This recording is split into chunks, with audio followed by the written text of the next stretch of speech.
You want to see Salt Lake City? Let's check it out. Today we're in Salt Lake City, so if this is a place you're interested in moving to, this is the video you want to watch. Now, when most people talk or think about Salt Lake City, they're actually thinking about what the entire Salt Lake Valley. But Salt Lake City is technically its own municipality. The valley has a couple of dozen municipalities in it, and we've done several videos on several of those other cities like Murray, Holiday, Draper, all of those. All of that is part of the Salt Lake Valley. But Salt Lake City comes from about the point of the mountain to the north, what we call point of the mountain, where the Wasatch Mountains extend into the valley a little bit. And that separates Salt Lake Valley from Davis County on the north side of it. But from that north point down to about 21st South, and then from out at the airport, all the way up to the East Bench, including the University of Utah, all of that is the Salt Lake City municipality, okay? All kinds of homes in this demographic, as you might imagine, because it includes a downtown, it includes an inner city, but it also includes neighborhoods like this. So right now we're in the avenues, we're in the upper avenues. The avenues are full of homes like bungalows, where there's a narrow face of the house that faces the street.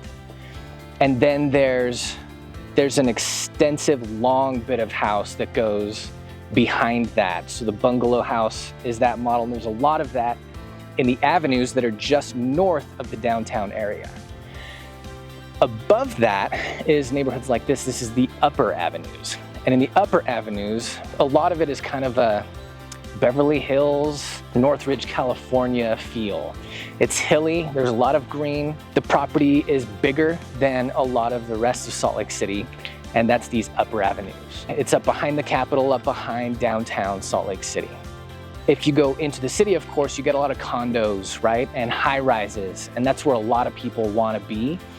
And if you go out west from all of this a little bit, you get into areas with some more like affordable housing options like Glendale and Rose Park. And then we get all the way to the East Bench and we get to the north end of like the Sugar House area where Salt Lake City municipality meets with the Millcreek municipality. But if you want views, this is the place. As far as things to do in Salt Lake City, it's downtown Salt Lake City, so a lot of the things to do in Salt Lake Valley obviously center here. So I'm at City Creek Mall. This is a jam place to be. You've got Temple Square that a lot of people come to visit. You've got the state capitol you can go check out, of course.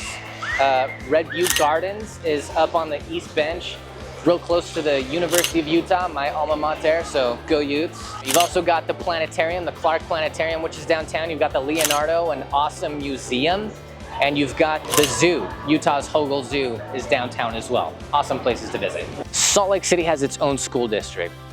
And the schools in Salt Lake City encompass quite a wide range, much like the demographic and housing. So if you look up any school, niche.com and schoolreportcards.utah.gov. Check both of those out. They're the same ones I always reference, and I'll always put the link in the description. You'll just want to look at the various schools where you might be sending your kids if this is a place you want to live. East Side as well. Because it's inner city, one of the advantages that you have in the Salt Lake School District is diversity. And there's a number, obviously, of elementary schools and junior highs. And if you don't want to go the public school route, there's also some great private schools in Salt Lake District. Roland Hall behind me is the #2 rated private school in the state of Utah. They embrace the diversity in the city here, and it's part of their curriculum and why they do so awesome. They've got a great STEM program. This is a great school. All right, that is Salt Lake City, the schools, some of the attractions. I could have gone on and on attractions, of course. I didn't even list any restaurants, but oh my goodness, there's a lot of delicious places to eat. We talked about the homes of Salt Lake City. So if you want to know anything more about Salt Lake City, like what the market looks like in this municipality when you're watching this video, reach out to me in the comments. I'd love to have a conversation with you. And if there's a city that we haven't videoed yet and you're watching these and you want to know about a different city that I don't have a video on, let me know. I'll make that the next video. Have a good one. Thanks for watching, guys.